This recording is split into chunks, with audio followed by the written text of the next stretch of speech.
Um aviso rápido para você que tem estômago e é mais corajoso que a maioria. A partir dessa minutagem que tá aparecendo na tela, eu vou falar sobre um assunto que eu acho que eu jamais vou conseguir esquecer. Simplesmente o maior ato de canibalização e o ato mais antigo de completa loucura e insanidade humana. Então se você tem peito para isso, recomendo que você assista. Se não quiser assistir até lá, você já pode pular para aquela parte, pois eu vou falar de algo muito mais sério do que todo o começo do vídeo. Mas eu peço que você assista desde o começo para você ver como esse degradê de desgraças vai piorar.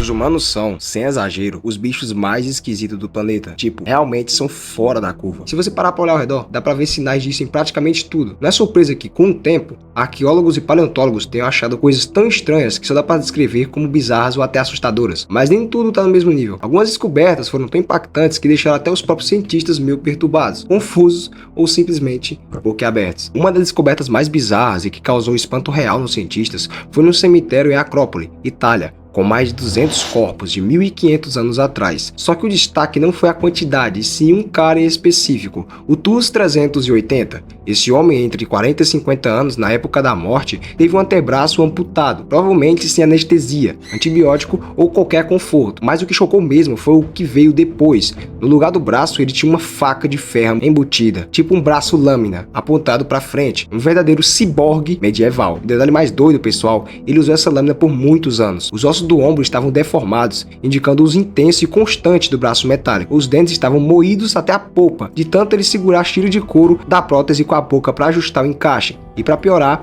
vivia pregando infecções e doenças. TUS 380 fazia parte dos Lombardos, um povo germânico conhecido por viver em guerra. Então a teoria mais aceita é que ele perdeu o braço em batalha e usava a faca prótese como arma de defesa. E o mais insano, ele viveu até uns 50 anos, o que era bastante para a época. Apesar de tudo, parece que o cara venceu na vida e morreu de causas naturais, depois de uma resistência intensa e completamente insana. Agora, se o TUS 380 teve um final digno, o mesmo dá para dizer de outro achado muito mais antigo, uma única tíbia, osso da canela, encontrada na região de Turkana, no Quênia, datada de impressionantes 1,45 milhão de anos atrás. Esse osso não pertencia ao Homo sapiens, mas sim a um parente distante nosso. Embora os cientistas ainda não consigam cravar qual espécie exatamente, já que vários tipos de humanos viviam por lá nessa época, o que dá para afirmar com certeza é que esse osso foi deliberadamente mutilado. Foram encontradas 9 marcas de cortes, feitas de formas precisas, bem onde estariam os músculos e carne da perna. A conclusão é sinistra. Trata-se de evidência mais antiga registrada de canibalismo entre humanos. O mais bizarro?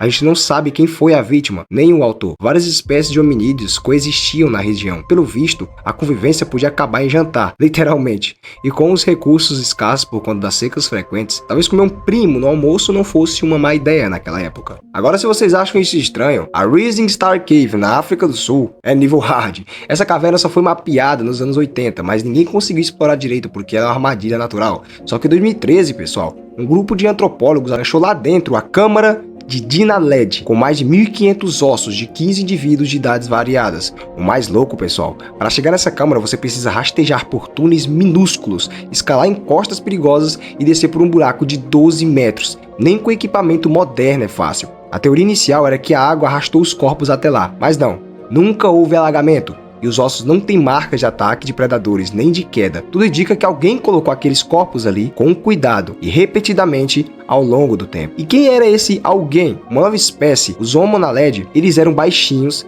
leves, com cérebros pequenos e um corpo mais adaptado a escalar do que a correr. Viveram entre 335 mil e 236 mil anos atrás. Mesmo assim, parece que deliberadamente enterravam seus mortos. E quebra tudo o que a gente achava sobre inteligência ligada ao tamanho do cérebro. O problema? Ninguém sabe como eles chegavam lá com corpos, nem por que faziam isso. Talvez usassem fogo para iluminar, talvez marcassem o caminho. Tudo isso é teoria. E nenhuma foi provada de verdade. Até tem quem acha que foi outra espécie, tipo nós, Homo sapiens, que enterrou os Naledi lá.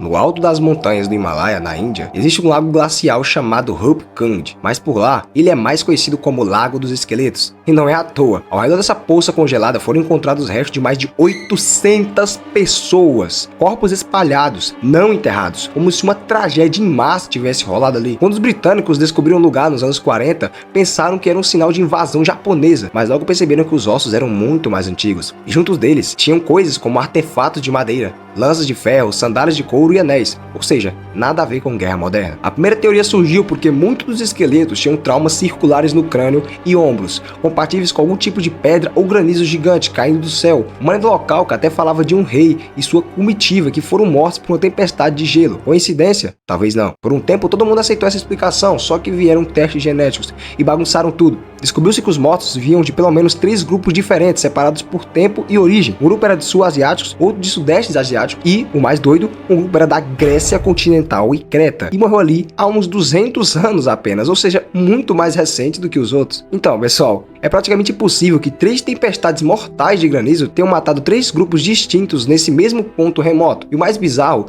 isso tudo foi descoberto com base em só 38 indivíduos analisados. Vai saber o que mais está enterrado lá, né? Ou jogado. No fim das contas, ninguém sabe ao certo o que aconteceu em Skeleton Lake. Pode ter sido granizo, assassinatos em massa, peregrinos perdidos, rituais. O mistério continua aberto. E cada nova análise só complica mais as coisas. Agora, pelos anos 30, arqueólogos escavando em áreas do Levante, especialmente perto da cidade de Jericó, acharam algo bizarro, umas cabeças feitas de gesso moldado, com detalhes como conchas no lugar dos olhos e tintas simulando cabelo e pele. Até aí, já era estranho, né? Mas quando abriram essas esculturas, surpresa, dentro tinham crânios humanos de verdade. Foram encontrados mais de 20 desses crânios, datando de 10.000 a 8.000 anos atrás. A maioria de homens adultos, mas também mulheres e crianças. O mais esquisito, todos estavam sem a mandíbula e enterrados debaixo das casas. Tipo assim, literalmente debaixo do chão onde a galera morava. Um cemitério debaixo das casas, cara. No início, os pesquisadores pensavam que esses crânios eram um troféu de guerra, tipo um ritual violento. Mas com o tempo, uma teoria mais leve ganhou força. Talvez fosse um dos primeiros rituais de culto aos antepassados. E tem mais, os crânios não ficavam enterrados para sempre. Eles eram desenterrados, manipulados e usados por longos períodos, passando de geração em geração. Depois de um tempo, ninguém lembrava mais quem era o dono original do crânio.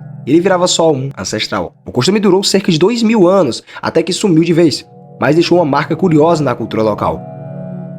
Agora a gente vai para o sudeste do Colorado, onde existia uma civilização antiga chamada cultura Basket Maker Pueblo. Eles viviam em casas semi-enterradas chamada Pit House. Mas o que foi achado ali, pessoal, é de dar pesadelos. Foram encontrados 24 corpos, mas 7 deles chamaram mais atenção. Estavam completamente carbonizados, quebrados com ossos rachados, como se alguém tivesse extraído o cérebro e comido. Tudo indica que rolou um banquete de canibalismo pesado, e não foi tipo um ataque externo. Tudo aconteceu dentro das próprias casas. Tinham ferramentas com sangue e panelas de barro com restos humanos. E para fechar com chave de nojo, acharam fezes humanas no meio das cinzas na lareira da casa. Ou seja, alguém cagou na cinza das vítimas, como forma de humilhação final. E como provaram que foi canibalismo real, testaram essas fezes e encontraram mioglobina humana, uma proteína que só aparece nas fezes se você comer carne humana, e só carne sem frutas ou vegetais. O resultado, esse ser humano aí estava 12 horas comendo só carne de gente, nada de salada ou, sei lá, só canibalismo full. Mas esse massacre não foi um caso isolado. Pesquisadores descobriram que a cultura Basket Maker Pueblo teve uma fase bizarra de violência extrema e canibalismo. Um estudo achou 72 locais com sinais de canibalismo, sendo 38 comprovados, e de 870 esqueletos analisados, 8% tinham marca de terem sido devorados. A dúvida principal é por que um povo relativamente pacífico ficou tão violento. A explicação mais aceita é uma junção de 2 colapsos: o desaparecimento do sistema Chaco, a base social e cultura deles, secas brutais. Depois de uma época de muita chuva e fartura, vinham sempre as secas fatais. As pessoas ficavam sujeitas a se devorarem. Pessoal, tudo que eu falei aqui foi apenas um resumo da história dos seres humanos antigos. E realmente, quando a gente para analisar, a gente vê que os humanos realmente eram loucos. E até hoje há quem diga que pessoas como essas ainda vivem em sociedade, se escondendo e fingindo ser quem não são. Então, tomem cuidado com quem vocês confiam, aonde vocês vão, com quem convivem, com quem andam e com quem conversam. Porque você pode acabar ou sendo influenciado ou, quem sabe, na pior das hipóteses, canibalizado. Tá bom, eu espero que não. Fiquem com Deus e que Ele os proteja de todo o mal. Muito obrigado e até mais. Got a drop on this flexin' nigga. He from Tennessee, I had a thought. She be with this shit, she told me where he be. I say for sure, baby, let me know if you wanna eat.